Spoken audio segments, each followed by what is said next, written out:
کیا اعتکاف والا اجرت لے سکتا ہے؟ جواب ہے ہرگز نہیں۔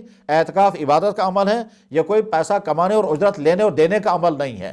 اس لیے اعتکاف والے کو نہ اجرت لینی چاہیے اور نہ اعتکاف والے کو اس لیے لانا چاہیے کہ ہم اس کو اجرت دے کر کے اعتکاف کرائیں گے۔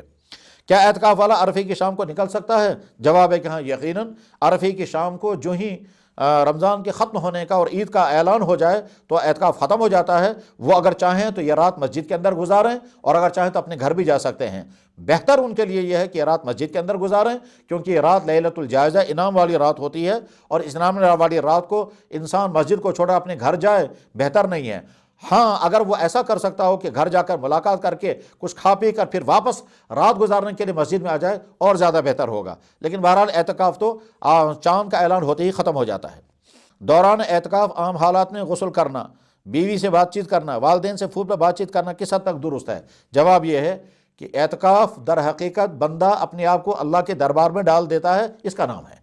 اس لیے جتنا دنیا سے منقطع ہو جائے اتنا بہتر ہے۔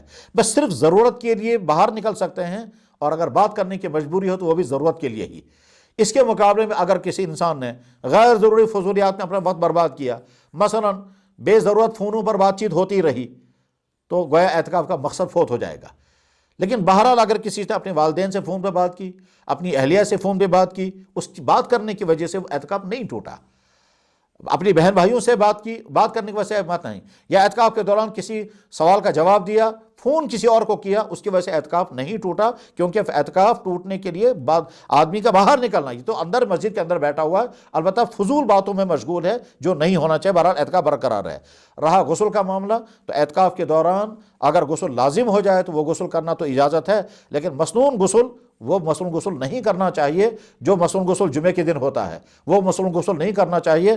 رہا گرمی کی وجہ سے غسل، تو گرمی کی وجہ سے غسل کرنے کی اکثر علماء نے اجازت نہیں دی ہے کہ گرمی کی وجہ سے غسل کرنے کی اس لیے کہ جناب رسول اکرم صلی اللہ علیہ وسلم نے جب اعتکاف فرمایا تھا اور آپ نے ضرورت محسوس فرمائی کہ اپنے مبارک سر کو دھلوائیں، تو آپ مسجد کے اندر ہی خود قیام پذیر رہے اور اپنا سر مبارک مسجد کے باہر نکالا، اور حضرت عائشہ صدیقہ رضی اللہ تعالیٰ عنہ نے اپنے حجرے کے اندر رہ کر یا اپنے حجرے کے صحن کے اندر کھڑے ہو کر جناب رسول اکرم صلی اللہ علیہ وسلم کے سر مبارک کو دھویا۔